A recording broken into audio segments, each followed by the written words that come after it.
গ্রামের একটি সুন্দরী মেয়ে যে সবার সাথে শারীরিক সম্পর্ক করে, তবে তার সাথে শারীরিক সম্পর্ক করার পর প্রতি মঙ্গলবার রাতে সেই গ্রামে খুন হয় এবং প্রত্যেকবার মৃতদের নাম দেয়ালে লেখা থাকে। অদ্ভুতভাবে যারা মারা যাচ্ছে তারা পরকীয়ায় লিপ্ত ছিল। সেই রাতের অন্ধকারে আবার একটি প্রদীপ নিয়ে কেউ গ্রাম জুড়ে ঘোরাফেরা করে। তবে কেন সেই মেয়েটি এত শারীরিক সম্পর্ক করে, এর পেছনে কি প্রতিশোধের কাহিনী নাকি কোনো অদৃশ্য শক্তির হাত, জানতে হলে দেখতে হবে আজকের এই সম্পূর্ণ ভিডিওটি। So let's get started.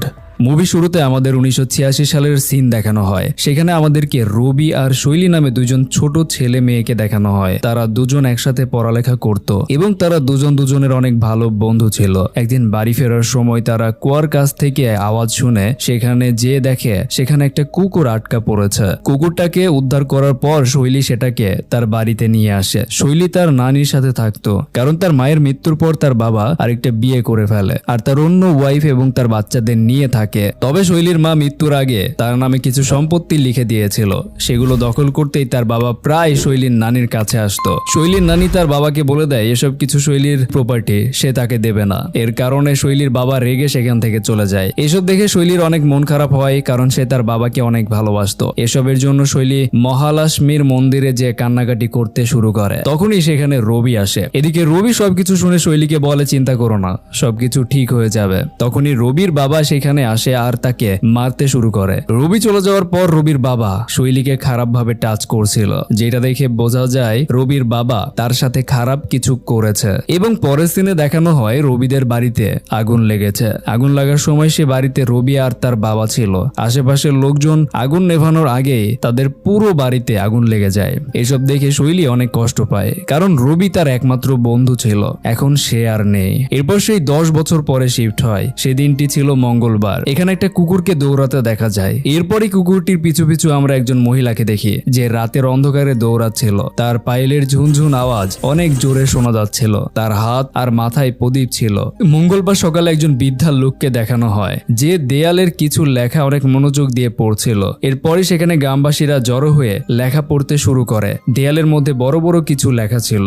এসব লেখা দেখে তারা আশ্চর্য হয়ে যায়। এখানে আবার পুলি আর কাশি নামে দুজন লোক এসে হাজির হয়। তারা দুজনেই বন্ধু, তবে পুলি ছিল অন্ধ। তবে দেয়ালটিতে লেখা ছিল ড্যানিয়েলের বউয়ের সাথে কারো একজনের অবৈধ সম্পর্ক আছে। তখনই সেখানে ড্যানিয়েল এসে হাজির হয়। ড্যানিয়েল কাশিকে জিজ্ঞাসা করতে থাকে, তাই কাশি বাধ্য হয়ে ড্যানিয়েলকে বলে দেয়ালে কি লেখা আছে। ড্যানিয়েল এবার তার বউকে মারার জন্য তার বাড়ির দিকে ছুটতে শুরু করে। বাড়িতে ফেরার পথে সে দেখে কুয়োর সামনে তার বউয়ের আর একটা লোকের ডেড বডি পড়ে আছে সেখানে, এবং গ্রামবাসীরা সেখানেও জড়ো হতে থাকে। তারা ভাবে হয়তো তারা লোক লজ্জার ভয়ে সুইসাইড করে নিয়েছে। তবে এই সব কিছু ইনভেস্টিগেশন করার জন্য এসআই মায়া সেখানে পৌঁছায়। মায়া তার তদন্ত শুরু করে। তখনই সেখানে গ্রামবাসীরা বলে জমিদার যা বলবে তাই হবে। জমিদার অনুমতি দিলে তবেই আপনি ডেড বডি নিয়ে যেতে পারবেন। জমিদার ডেড বডি এখান থেকে নিয়ে যেতে বারণ করে। সে বলে এগুলো মার্ডার না, এটা আত্মহত্যা, আর এইসব পোস্টমর্টম গ্রামে কখনো হয়নি। তাই মায়াকে সে কেস ক্লোজ করে দিতে বলে। এরপর একটা মুখোশ পরা লোককে দেখানো হয়। সে একটা ডেড বডি আগুনে পোড়াচ্ছিল। সিন শিফট হলে আমাদের বিশ্বনাথ নামে একজন ডক্টরকে দেখানো হয়। সে ভালো একজন মানুষ, সবসময় গরিবদের সাহায্য করে। যাদের টাকা নেই তাদের থেকে সে টাকা নেয় না, তাদেরকে বিনামূল্যে সে চিকিৎসা করে। এর পরের দিন আমাদের গ্রামের একটা বিয়ে দেখানো হয়। বিয়েতে রাজা নামের এক লোক বলতে থাকে শিবাই হয়তো ড্যানিয়েলের বউয়ের মার্ডার করেছে। শিবা হলো একজন ফটোগ্রাফার, সে এই বিয়েতে ফটোগ্রাফি করেছিল। শিবার কাছে তখন তার বন্ধু কবির গিয়ে এসব কথা বলে দেয়। ভাই শিবা এসে রাজার সাথে মারামারি শুরু করে, আর এখানে গ্রামবাসীরাও একজন আরেকজনের সাথে মারামারি শুরু করে। এরই মধ্যে এখানে এন্ট্রি হয় রাজেশ্বরী, যে জমিদারের বউ ছিল। তাকে গ্রামের সকলে অনেক পছন্দ করত। রাজেশ্বরী সব সময় দেবদেবীর পূজা করত, তাই সকলে তাকে অনেক সম্মান করত। রাজেশ্বরীকে দেখে সবাই অনেক নরমাল আচরণ করতে থাকে। মনেই হয় না যেন তারা একটু আগে মারামারি করছিল। বুঝতে পারছেন তাকে তারা কতটা ভক্তি করে। তো যাই হোক, রাজেশ্বরী মেয়েটিকে আশীর্বাদ করে চলে যাওয়ার পরই তাদের মধ্যে আবার মারামারি শুরু হয়। অন্যদিকে আমাদের মন্দিরের পুরোহিত আর তার ওয়াইফকে দেখানো হয়। পুরোহিত তার স্ত্রীকে বলছিল মন্দিরের সামনে মেলা বসার সময় হয়ে গিয়েছে, কিন্তু আমার কাছে টাকা নেই। পুরোহিতের স্ত্রী বলে তুমি জমিদারের কাছে যে টাকা চাও। তাই পুরোহিত জমিদারের কাছে টাকা চাইতে আসে, কিন্তু জমিদার ছিল নাস্তিক, তাই সে অপমান করে পুরোহিতকে তাড়িয়ে দেয়। তখনই রাজেশ্বরী সেখানে এসে পুরোহিতদের কাছে ক্ষমা চায় আর তাকে অনেকগুলো টাকা দেয়। অন্যদিকে আবার আমাদেরকে সেই মেয়েটাকে দেখানো হয় যে প্রদীপ জ্বালিয়ে দৌড়ায়। এখন আবার আরেকটা মঙ্গল মঙ্গলবার আসে আবার একই ঘটনা ঘটে। সেই বড় দেয়ালের সামনে কেউ কিছু লিখে দিয়েছে। সমস্ত গ্রামবাসী সেখানে যে আরো দুজনের নাম দেখতে পায়, যারা বিয়ে করার পরও পরকীয়া সম্পর্কে লিপ্ত ছিল, যাদের নাম সেখানে লেখা ছিল। পরের দিন তাদের ডেড বডি একটা গাছের সাথে ঝুলতে দেখা যায়। এখানে আবার তদন্ত করার জন্য এসআই মায়া আসে।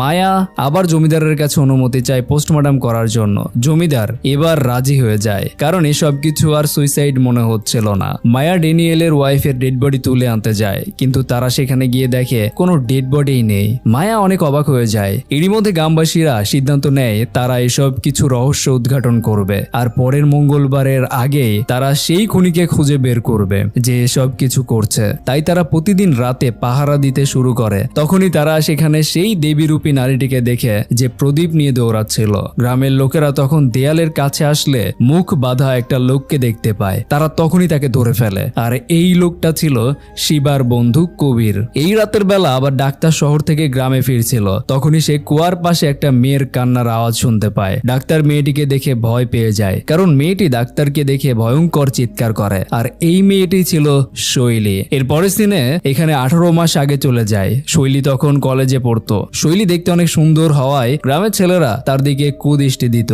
আর অনেক ছেলে তার জন্য পাগলও ছিল। তবে শৈলী কাউকে পাত্তা দিত না। শৈলী তার কলেজের একজন প্রফেসরকে খুবই পছন্দ করত। প্রফেসরও তাকে অনেক বেশি পছন্দ করত। শৈলী একদিন প্রফেসরের ঘরে বৃষ্টির দিনে যায়, আর প্রফেসর তখন তাকে একটা ভালোবাসার গল্প শোনায়। এই গল্প শুনে শৈলী শারীরিক সম্পর্ক করার ইচ্ছা জাগে। আই হায়, মানে শেষমেশ প্রফেসরের কাছেই দিল। এনিওয়েজ, আর এখান থেকেই তারা শারীরিক সম্পর্ক করতে শুরু করে। শৈলী ভাবে প্রফেসর হয়তো তাকে সত্যিই ভালোবাসে। এইটা প্রত্যেক মেয়েই ভাবে। যাই হোক, তবে প্রফেসর অনেকদিন মিসিং থাকার পরে একদিন তার ওয়াইফকে নিয়ে কলেজে হাজির হয়। এনিওয়েজ, এসব দেখে শৈলী প্রচন্ড কষ্ট পায়। প্রফেসরের কাছে সে জানতে চায় প্রফেসর কেন এমনটা করছে। এতে প্রফেসর বলে সে কখনোই শৈলীকে ভালোবাসেনি। এতে শৈলী আরো ভেঙে পড়ে। বাসায় ফিরে এসে শৈলী দেখে তার নানি মারা গিয়েছে। এজন্য সে একা একা রান্না করতে থাকে। কষ্টে শৈলী সব ছেলেদের সাথে শারীরিক সম্পর্ক করতে শুরু করে। সে এতটাই নোংরা হয়ে যায় যে লোকজন তার সাথে যা ইচ্ছা তাই শুরু করে। গ্রামবাসী অনেক বিরক্ত হয়ে যায়, জমিদারের কাছে শৈলীর ব্যাপারে নালিশ করে। সব শুনে জমিদার বলে শৈলীকে গ্রাম থেকে বের করে দিতে হবে। পরের দিন সব লোকজন মিলে শৈলীর বাড়িতে যায় আর তাকে প্রচন্ড মারতে থাকে। গ্রামের মহিলারা তার উপর অনেক পাথর মারতে শুরু করে।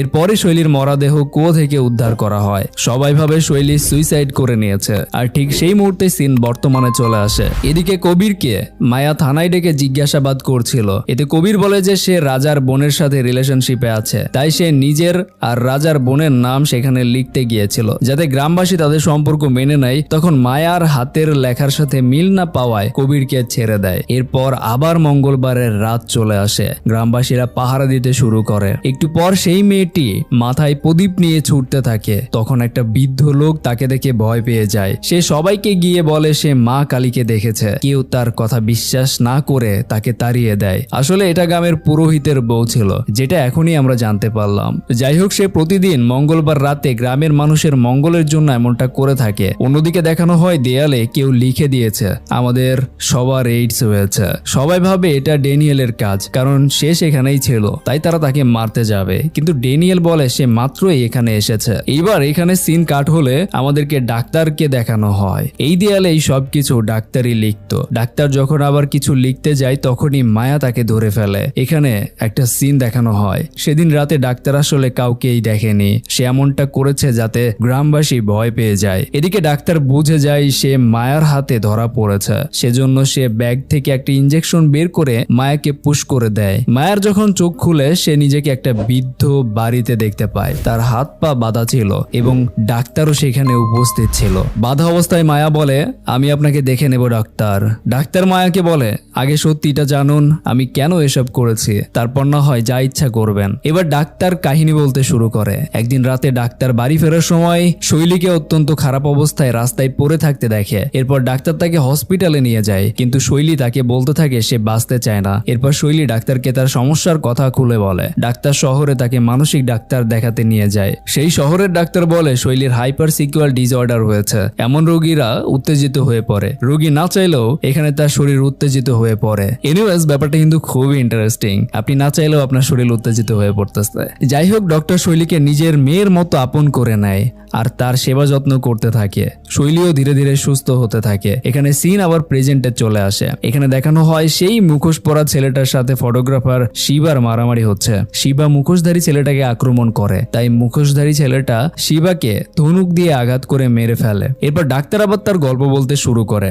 এক ডাক্তার বলে, একদিন আমি সেই মুখোশধারী ছেলেটাকে দেখতে পাই আর তাকে ধরে ফেলি। আর এই ছেলেটি ছিল শৈলীর ছোটবেলার বন্ধু রবি। রবি সবসময় শৈলীর আড়াল থেকে খেয়াল করত। শৈলী রবিকে দেখে অনেক খুশি হয়ে যায়। আসলে সেই দিন রাতে রবি তার বাবাকে আগুনে পুড়িয়ে মেরে ফেলেছিল, কারণ সে দেখে ফেলেছিল তার বাবা শৈলীর সাথে খারাপ কিছু করেছে। বাবাকে মেরে ফেলার পর থেকে রবি মন্দিরের পেছনে একটা ঘরে লুকিয়ে থাকতো, আর রবি একটা মুখোশ বানিয়েছিল যাতে কেউ তাকে চিনতে না পারে। তো যাই হোক, এর মধ্যে রবি শৈলীকে বিয়ে করার সিদ্ধান্ত নেয়। শৈলী তাকে তার খারাপ দিকগুলো বলে, তারপরও রবি রাজি হয়ে যায় বিয়ে করতে। এরপর ডাক্তার আর রবি শহরে যায় বিয়ের কেনাকাটা করতে। তারা ফিরে আসলে গ্রামবাসী তাদেরকে বলে শৈলী সুইসাইড করে নিয়েছে। এখানেই ডাক্তার মায়াকে বলে শৈলী আসলে সুইসাইড করেনি, তাকে মার্ডার করা হয়েছে। 6 জন মিলে এই কাজটা করেছে। এর মধ্যে 4 জন মারা গিয়েছে আর একজনকে হয়তো এখন রবি মেরে ফেলেছে। তখন মায়া জানতে চায় আরেকজনকে। এতে ডাক্তার বলে আরেকজন হচ্ছে জমিদারের বউ রাজেশ্বরী। ফটোগ্রাফার শিবার সাথে তার অবৈধ সম্পর্ক আছে, সেটা শৈলী দেখে ফেলেছিল, যার কারণে জমিদারের বউ লোকজন দিয়ে শৈলীকে হত্যা করেছে। এসব কিছু বাইরে থেকে জমিদার শুনছিল। সে বাড়ি ফিরে যেয়ে তার বউকে মারতে থাকে আর তাকে আগুনে পুড়িয়ে মেরে ফেলে। অন্যদিকে রবি শিবাকে মারার পর কুয়াতে ঝাঁপ দিয়ে সুইসাইড করে নেয়। পরের দিন সকালে গ্রামবাসীকে জমিদার বলে গ্রামের মঙ্গলের জন্য তার স্ত্রী নিজেকে বিসর্জন দিয়েছে। যাই হোক, কাটা দিয়ে কাটা তোলা হয়েছে। জমিদারের এই ডায়লগটা ব্যক্তিগতভাবে আমার কাছে খুবই ভালো লাগছে। ও নিজে মায়েরা বলতেছে যে তার বউ নাকি বিসর্জন দিছে গ্রামের জন্য। যাই হোক, মায়া এসব কিছু বোঝা যায়। এখানে ডাক্তার যখন জমিদারের কাছে যায়, জমিদার তাকে জিজ্ঞাসাবাদ করে সে কিভাবে জানে যে শৈলীকে মার্ডার করা হয়েছে। এতে ডাক্তার বলে এই সব কিছু তাকে পুলি বলেছে। পুলি আসলে অন্ধ নয়, সে চোখে দেখতে পায়। সে কিছু টাকা পয়সার জন্য অন্ধ সাজার অভিনয় করে। সেদিন সে সবকিছু দেখেছে। আর এরই সাথে সাথে এই মুভির গল্পটি এখানেই শেষ হয়ে যায়। আর এই মুভির মধ্যে সব থেকে আমার ভালো লাগছে জমিদার ওর বউকে মেরে গ্রামের জন্য বিসর্জন দেওয়ার নাম দেওয়াটা। এই জিনিসটা আমার কাছে খুবই ভালো লাগছে। আপনাদের কাছে এই মুভির স্টোরিটি কেমন লেগেছে সেটা অবশ্যই কমেন্টে জানাবেন। ভালো থাকবেন, ভালো রাখবেন। Thank you, take care, bye by.